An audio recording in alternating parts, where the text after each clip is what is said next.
This is the Horse Radio Network.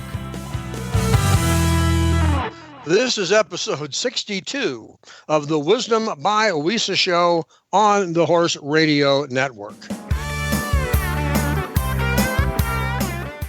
This is Mike Donnell. I'm Casey Wilbanks-Coletti. And this is Sophia Aguilar. Welcome to Wisdom by WESA on the Horse Radio Network. This podcast is brought to you by the Western and English Sales Association, WESA, which provides the world's largest trade events for retailers, manufacturers, and sales representatives of the equestrian industry. In this podcast, we feature exclusive interviews with noteworthy Western and English personalities, retailers, and exhibitors who you've always wanted to talk to. Don't miss out on all the news for manufacturers and retailers in the equine industry. Sophia is here today to tell us a little bit more about a new benefit that WESA has to offer its members. Yes, we're excited to announce a new partnership, and the company is actually called Partnership because it's about shipping freight, orders, and anything in between. So it's a shipping program which reduces cost, saves time, and offers expertise. And once signed up, people can save up to 40% on FedEx services or UPS, YRC, and so much more. Oh, so worth it and so beneficial. Does this include only shipments to and from the trade show? No. So this offer is for any shipment at any time of the year. It also includes international freight and covers inbound or outbound.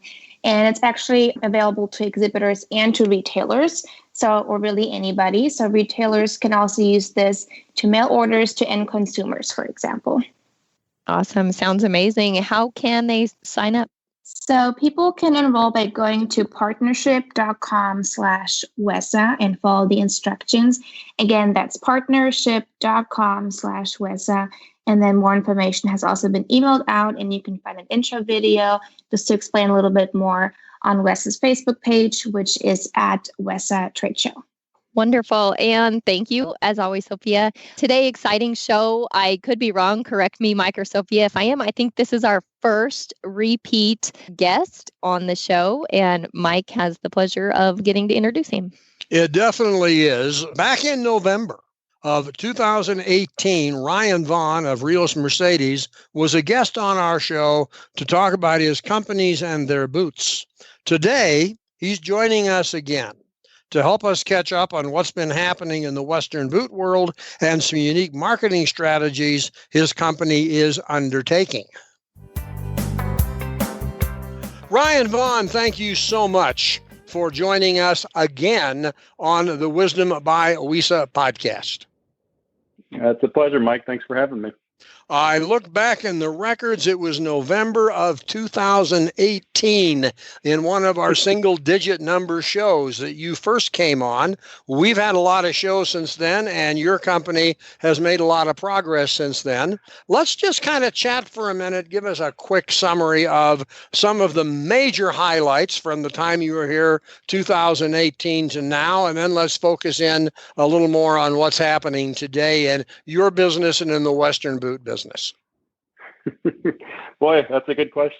Definitely been through some trying times in the last 2-3 years. One of the things that stands out is we actually had a fire in our Anderson Bean plant here. We make Rio Mercedes in one factory here in Mercedes, and we make Anderson Bean and Olathe in another one. And yeah, we had a small fire that ended up setting off a water pipe, and then we had flooding and had 10 hours worth of water in the factory. So that was March 2019, so almost to the date of the pandemic hitting in 2020. So it's God preparing us to handle tough things. But thanks be to God, we were able to expand our production facilities here in Mercedes a couple of times. We added on a cafeteria area that we ended up absorbing into production.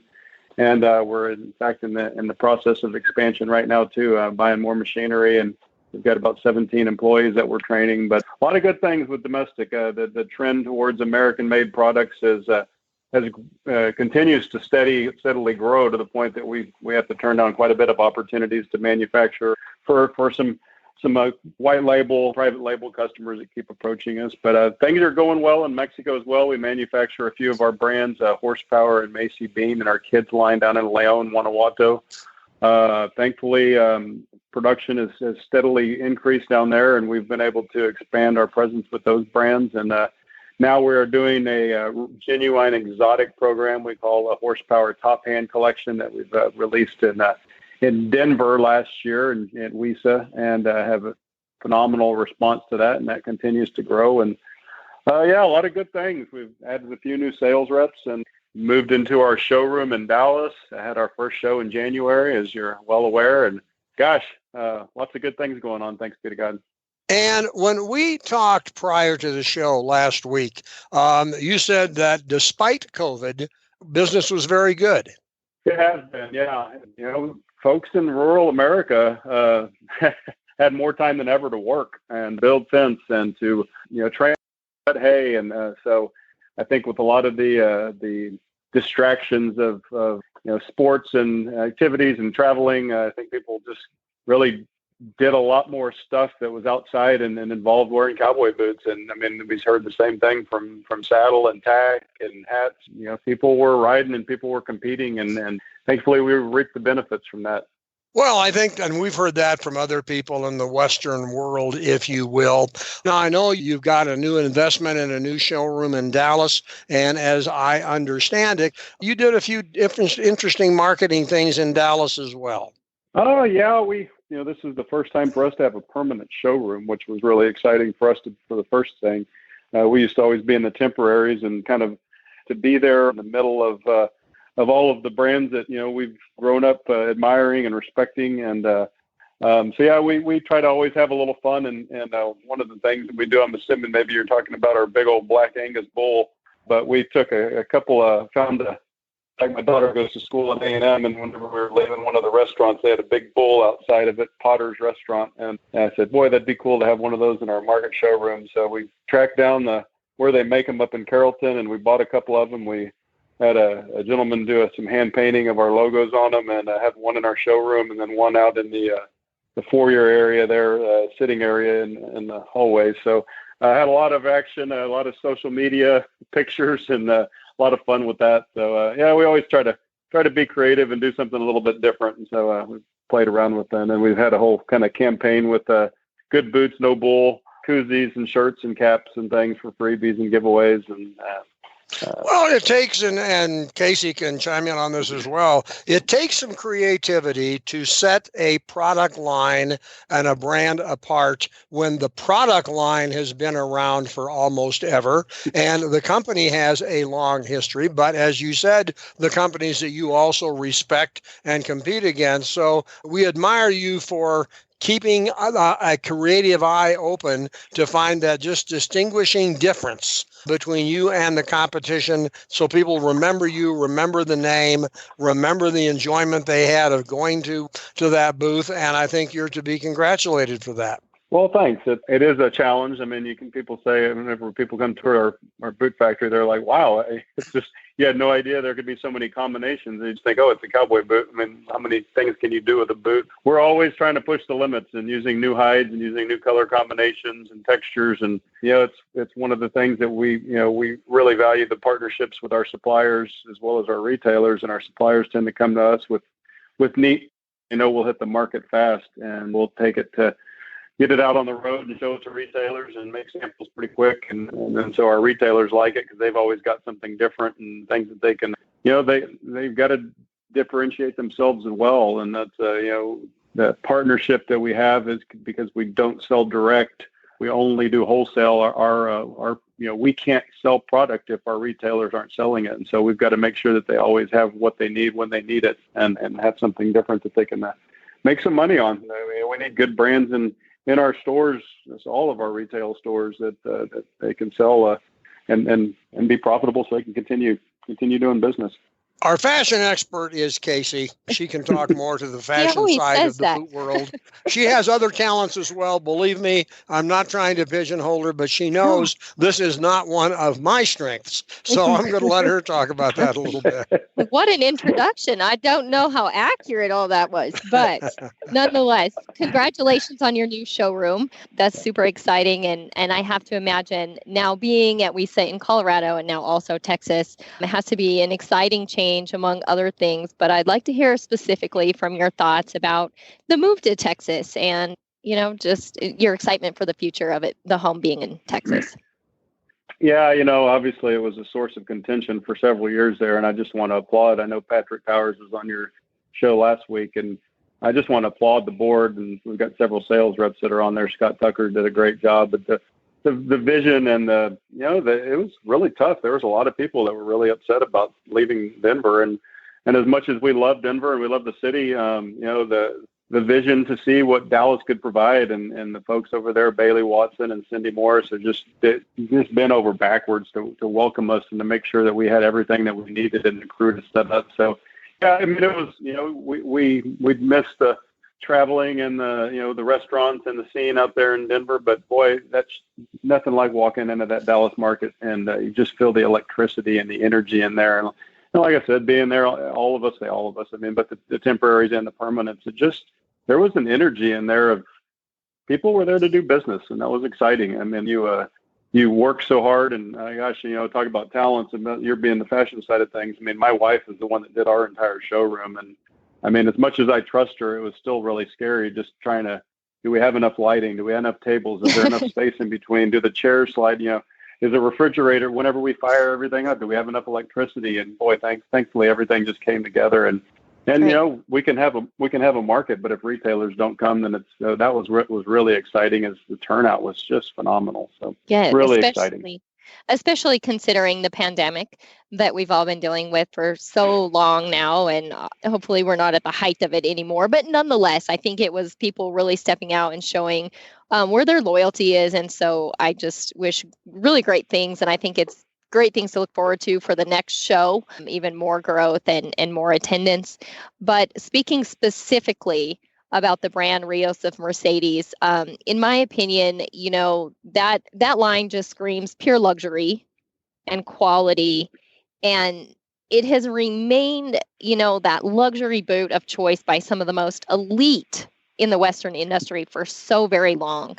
And so I'd like you to speak specifically about, building the product, the quality, the materials, and just the thought and the genuine, effort in making that boot line. Yeah, that's a good question, and I think the central part. My father-in-law, trainer Evans and Pat Moody, have been doing this for 55 years, and thankfully they've built an incredible tradition of doing things the right way, and not just building and doing things, but living the right way. And I think that's kind of what we try to really echo in the way we do business with the quality of construction. I mean, we care more about what's inside the boot than the outside for them. I mean, our customers are treating these boots hard. I mean, as beautiful and luxurious as some of them are, I mean, a lot of the core customers that we build boots for are in the slop, in the mud, manure and urine, and in the pens and washing and stables, and they're beating the fire out of them, and so they expect them to perform. So yeah, I mean, some of it goes to material selection and knowing what's durable enough. And I go back to our suppliers, our partners bring us good quality materials, and doing things very traditional in the way we build it, and doing a channeled welt leather construction, which can be recrafted. I mean, you're going to spend a lot of money on these boots. We want you to be able to rebuild them and get new soles and heels on them 3, 4, 5 times. So, but then adding comfort, and we've got a lot of our boots we build with a removable cushion insole that adds a little bit of extra shock absorption, and so we're not oblivious to the changing of times, and we just want to make sure that we've got a strong niche. And it's not that we want to be the only boot you wear, but we want it to be the best. And we want to have that confidence of saying we're really proud of that, and we want our retailers to be proud of it too. Sure. I'm not sure how to word this, but just thinking of your retailers and the years you've been in the industry, is there anything different? Did you notice anything different that the retailers were specifically looking at this most recent show that we may be looking forward to seeing coming up? Any new hides or colors or anything of that nature? Yeah, I mean, we're definitely seeing a trend towards narrower toes, not in a large, but in some of our more, I'd say fashion forward, but some of our cutting edge. I mean, some of these cowboys are going to narrower toes and single stitch. So the wide square toe has been so dominant for 20 years practically that it's nice to see that trend. And we're seeing a lot of, I say a lot, but colors on the Vamps. I mean, we sold a lot of navy and like light blues and lizard, and we're doing ostrich and shark. So, and kind of a surprising trend towards python and rattlesnake. We have typically done a lot of that. So, yeah, it's and the rough outs are still very strong, not just for our brand, but quite a few others, which is, I've been doing this for 22 years and I've never sold rough outs like this. So that's hopefully it lasts because it's a fun one. Ryan, I got to ask you, have you opened up a snake hunting operation down in Florida to continue to provide the python skins? I think the money's in the alligators, actually. Mike, I don't know if there's much. He can get you. He can get you. You don't want any 12, 14-foot pythons shipped to your office? You'd be surprised at the ones that come in. I'm just always stunned. Like, where do these snakes come from? They're just huge. But yeah, no, I don't think they're getting them out of Florida. He can get you in a pair of snakeskin narrow toe boots. Well, I understand, and that your question leads to a question that I normally ask this question. I don't always get an answer for logical reasons, but what might we be able to expect coming out of your factories and your brands and your designs and your construction that might be new in the future that you might give us a hint about? Oh, we've made some. We kind of took a little breather in this COVID deal of trying to figure out where their opportunities were, and we've identified some. There were some suppliers that needed some cash flow, needed some work, and so we went out and we've made some very large ostrich buys recently that I'm really excited about. That we're going to be able to come with really competitive price points and new finishes and new looks. So I mean, ostrich has been in the industry for so long, but gosh, it's just the best leather for quality and the durability and conforming, and the tannery. The Klein Karoo just does incredible finishes and vintage and wash-off finishes, and so I'm really excited about the future of the ostrich program. And again, we're seeing a lot more in shark, some safari finishes on the shark, which has been something that we haven't done a whole lot of, and a few new things. We're doing some elephant ears and trunks. So again, kind of a value price point that we're doing on elephants. So there's always the bisons and the kudus and the weird animals, the carpinchos and things, but kind of getting a refocus back to our core, leathers and just doing some new finishes and techniques on them is kind of where I'm focusing right now. Okay. Well, thanks for that answer. I appreciate it. Yeah. Hey, listen, Ryan, it's been good to have you back on the show, and clearly you're enthusiastic about the business. You're enthusiastic about the role that WESA can play in helping you build your business, and you're always very eloquent, conversational when we talk to you, and I'm glad you agreed to come back on the show again. I've had a good time talking to you, and we're looking forward to hearing more about what's going on with your businesses and your brands.